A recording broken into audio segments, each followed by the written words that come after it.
He said I was his everything, his wife, his world. I cooked for him, prayed for him, built a home with him. But when I opened his phone one night and saw a message that began with, "Daddy, are you coming to my birthday?" my whole world collapsed. The next day I didn't scream, I didn't cry. I just handed him one paper. And it changed everything. Rain whispered against the windows of their elegant Nairobi apartment as Amina Okoth sat by the dining table, her sketches spread out before her, though she hadn't drawn a single line in hours. The clock ticked past 10 p.m. again. Another late night. Another excuse. Malik, her husband, had changed. The man who once couldn't stop texting her during workdays now barely looked at her when he got home. His eyes were always tired, his laughter forced, and his hugs cold as marble. That night, when she heard the shower running, she decided to tidy the living room. Then his phone buzzed. Once, twice. The sound echoed like thunder in her chest. She told herself not to look. She trusted him, didn't she? But when the screen lit up, the universe seemed to stop. A message glowed across the screen. "Daddy, I miss you." Attached was a photo. A little boy, maybe 5 years old, smiling shyly while holding a toy airplane. The same kind Malik had built as a child.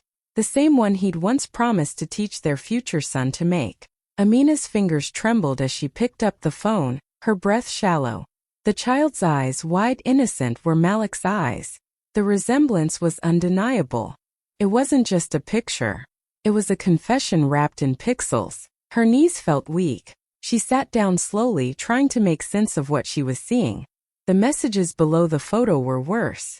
The woman's name, Sasha, appeared again and again. Sweet words, casual photos, plans to meet. A hidden life unfolding right in her hands. From the bathroom, Malik's voice drifted out, humming a tune she once loved. But now every note pierced her. Her world, once so carefully built, began to crack like glass beneath pressure. Amina locked the phone screen just as he stepped out, smiling, towel around his neck. "You okay?" he asked, oblivious. She looked at him for a long moment, at the man she had loved, trusted, built dreams with. And for the first time she didn't recognize him. Her lips curved into a faint, bitter smile as she whispered to herself, "The truth always finds its way home." That night, the silence between them screamed louder than any argument ever could. They had once been the couple everyone admired. Amina still remembered the day she met Malik at the University of Nairobi, the confident young man who walked into the lecture hall late, flashing that disarming smile that seemed to light up even the dullest room. He had charm, dreams, and words that melted her guarded heart. "You're the woman who'll make me better," he used to say, holding her hand like she was his anchor in a storm. In those early years, life felt like a promise fulfilled. They studied together, struggled together, and built their dreams brick by brick. When Malik got his first job, he told everyone, "I wouldn't be here without Amina." When they finally married, their wedding photos looked like something out of a magazine. Her in ivory lace, him in a sleek black suit, eyes full of devotion. Their home became a place of laughter and warmth. Friends came for dinners, family dropped by on weekends, and everyone called them the perfect couple. To the world, they had it all: success, love, stability. But behind those beautiful smiles, tiny cracks were forming, ones only Amina could feel. It started small. Late-night work calls that never ended, business trips that didn't match his office calendar, texts he'd turn away to reply to, and the passwords always changing, always for security reasons. When she'd ask gently, he'd chuckle, kiss her forehead, and say, "You worry too much, my love." And she believed him, because love teaches you to trust even when it hurts. But over time, the laughter faded from his eyes. He became distant, cold, like a stranger wearing the face of her husband. Sometimes she'd catch him staring at his phone, smiling softly at something, or someone, she couldn't see. When she'd enter the room, he'd quickly hide the screen and switch the topic. Amina told herself it was just stress, just work, just life. She kept the peace, ignored the signs, and tried harder, cooking his favorite meals, planning surprise dates, holding on to the version of him she fell in love with. But that night, when she saw that little boy's photo, all the ignored moments came rushing back. Every lie, every excuse, it all finally made sense. The perfect marriage had only been perfect from the outside. Inside it had been breaking for years and Amina had just watched it shatter. The night felt heavier than usual. The silence in their bedroom was thick, almost choking. Amina sat at the edge of the bed, the phone clutched tightly in her trembling hands. Her heart beat so fast it hurt, but her face was calm, too calm. She could still see that innocent child's face on the screen, those words that had changed everything. "Daddy, I miss you." The truth burned inside her chest like fire. When Malik finally walked in, humming softly, pretending like nothing was wrong, she didn't move. He noticed the phone in her hand, the unreadable expression on her face, and the hum died in his throat. "Amina?" he asked softly, his voice already shaking. Her eyes lifted slowly to meet his. No anger, no tears, just quiet devastation.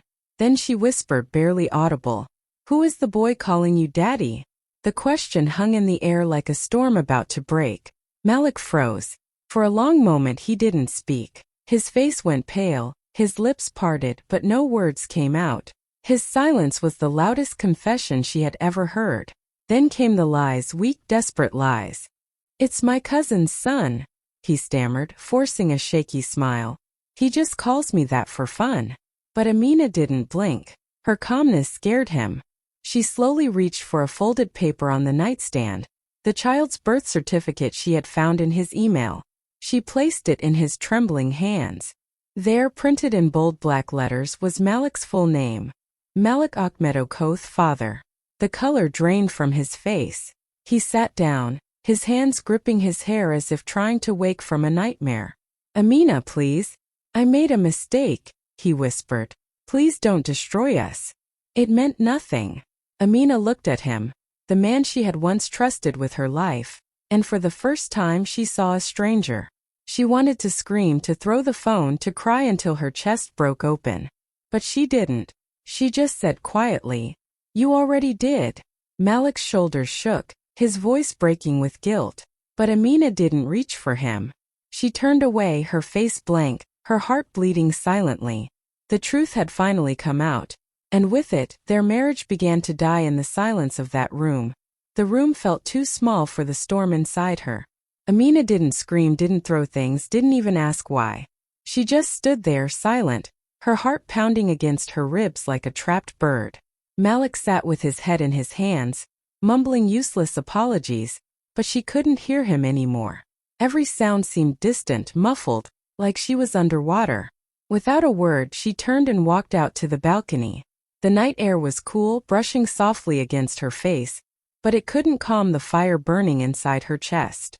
Below, the city of Nairobi sparkled, headlights moving, laughter echoing from the street, life continuing as if her own hadn't just fallen apart. She gripped the railing, staring at the skyline they once dreamed of conquering together. Her mind replayed everything, the nights he promised forever, the mornings he kissed her forehead, the times he said, "You're my everything."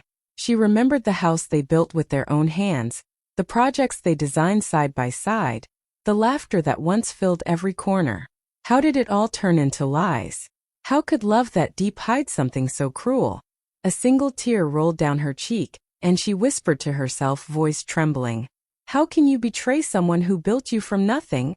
The words broke her heart even more because she knew they were true. When Malik had nothing, she had believed in him. She had invested her savings, her strength, her future, all for him. And now, the man she built had become the one who destroyed her. Inside, she could still hear him pacing, whispering, "Please, Amina, don't leave." But she didn't answer. Her silence spoke louder than any scream ever could. She stayed out there until the night grew cold, until her tears dried into something stronger, resolve. Later, she went to bed beside him. He tried to hold her hand, but she turned away.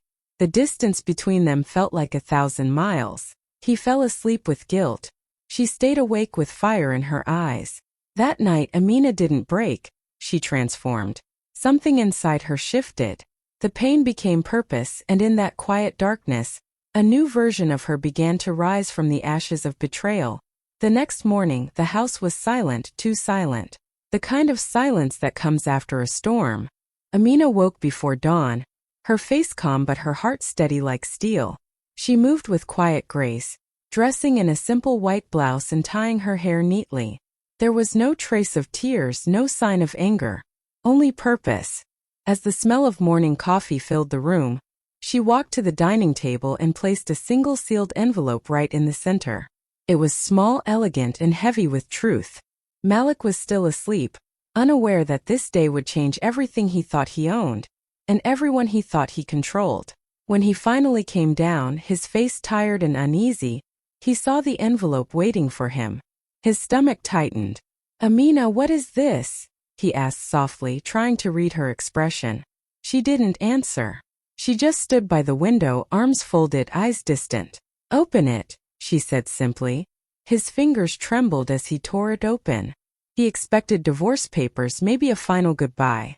But as his eyes scanned the words, confusion turned to shock. It wasn't a divorce notice. It was a legal property transfer document. The house, the cars, the business shares, every asset they owned was now registered under her name. Every signature was legitimate. Every stamp was official. He looked up, pale and speechless. "Amina, what is this?" "You can't." She turned slowly, her voice calm but cold. "I already did," she said. "You built your lies on my foundation. You thought I didn't notice, but I've been protecting everything from you." Malik's hand shook as he read line after line, realizing that he had nothing left. Not the home he lived in, not the company he bragged about, not even the car parked outside. All of it was hers. Every success he had ever claimed was built on her silent strength, her intelligence, her financial sacrifices. He sank into the chair, head in his hands, whispering, "Please, Amina, don't do this." But she didn't reply. She walked past him, picked up her bag and said quietly, "I'm not destroying you, Malik. You did that yourself. I'm just taking back what was already mine." As the door closed behind her, Malik finally realized. The woman he underestimated had just rewritten his entire life with one paper. Malik's world began to fall apart faster than he could breathe. The morning after Amina left, he tried to act normal, calling business partners, sending messages, pretending everything was fine. But whispers had already begun to spread. Then one afternoon, the blow he feared most arrived. His mistress, the woman he had built his web of lies around, posted a photo online. It showed a little boy, the same child from the message Amina had seen, smiling with his arms around Malik. The caption was simple but deadly. "Our son finally got to see his daddy." Within hours, the internet caught fire. The post went viral, screenshots, comments, gossip blogs, all filled with Malik's name. People called him the double-faced husband, the architect of deceit. His business partners started calling one another, asking questions. By evening, 2 major contracts were canceled. Sponsors pulled out. Clients sent polite emails cutting ties. The company's name, once respected, now carried shame. Malik's phone wouldn't stop ringing, but none of the calls were from friends. He rushed to delete the photo, to silence the woman, to fix the damage. But it was too late. Screenshots had spread everywhere. The truth was out and the world was watching. He sat in his office, staring at his reflection in the glass wall. A man who had built his empire on lies and was now watching it crumble. Meanwhile, Amina said nothing. She didn't post, didn't explain, didn't seek pity. While the city gossiped and the tabloids hunted for her reaction, she simply went to work. Her calm silence made people respect her even more. Those who once pitied her now admired her strength. She moved through her days with quiet grace, never letting the storm touch her peace. Everyone thought she was broken, a heartbroken woman hiding behind a brave face. But they were wrong. Amina had been preparing for this day long before the scandal erupted. The one paper Malik thought had ended everything was only her first move. She had plans bigger, sharper, and brighter than revenge. As Malik struggled to hold on to his reputation, Amina was already laying the foundation of a new empire. And soon, the same city that mocked her would be chanting her name. Weeks passed, and the noise around Malik's scandal began to fade. But Amina's name started to rise like the morning sun after a long storm. She walked into the office they once shared, the place that used to echo with Malik's arrogance, and quietly removed the old sign, M&A Architects. In its place, a new one gleamed, Okoth Designs. Her name, Her legacy. The first thing she did was call a meeting. Her staff, mostly men who once reported to Malik, sat nervously as she stood before them, calm and confident in her simple white suit. "This company will no longer be built on deceit," she said softly. "From today we build not just buildings but lives." Her words carried a quiet authority that no one could question. Amina began hiring differently.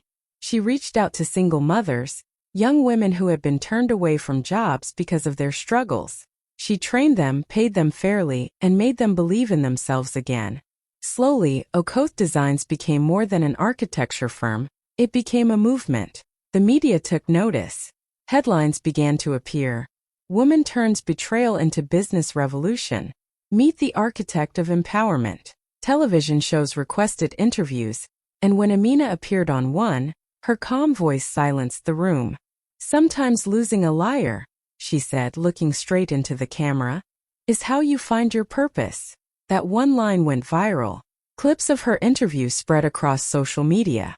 Women from across Kenya began quoting her words. She became a symbol of strength, the woman who didn't shout, didn't curse, didn't destroy, but rebuilt quietly and beautifully. While Amina's company flourished, Malik hid from the world. The man who once threw parties and boasted of success now couldn't walk into a cafe without whispers following him. He watched her success from afar. Every billboard, every article, every new project she launched, a reminder of what he lost. And yet Amina didn't gloat. She didn't post revenge quotes or throw shade. Her silence spoke louder than any insult ever could. She simply kept building brick by brick, dream by dream. The same city that once pitted her now applauded her. The same name Malik tried to bury had now become a brand of hope. Amina had risen, not by fighting him, but by outgrowing him. It was late evening when the glass doors of Okoth Designs slid open. The office was quiet, only the hum of computers and the soft rustle of papers filling the air.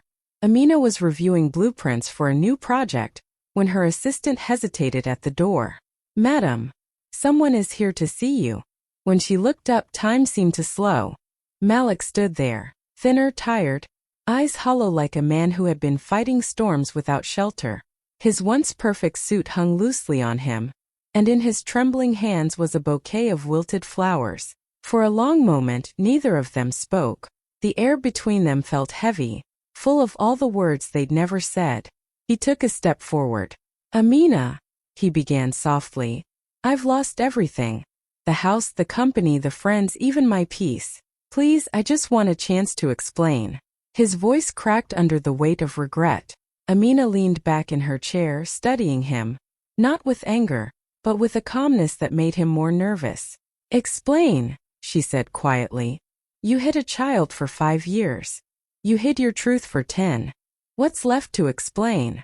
Malik dropped to his knees, tears slipping down his face. "I was foolish. I thought I could fix it before you found out. I thought I could have both worlds, but I destroyed them both." He clutched the flowers tighter as if they could hold his collapsing dignity together. Amina stood up slowly and walked toward the window, her reflection blending with the night lights of Nairobi. "You didn't just lie to me," she said softly. "You lied to every promise we ever made. You didn't lose me because of another woman, Malik. You lost me because you forgot what honesty means." He sobbed quietly, his voice barely audible. "Please, Amina. Just one more chance." She turned, her face expressionless yet full of quiet strength. From her desk, she picked up a single envelope and placed it in his hand. "You once received a paper that changed everything," she said. "Here's another one. It ends what you broke." Malik opened it, divorce papers signed neatly at the bottom. She walked past him without looking back, her heels echoing through the silent office.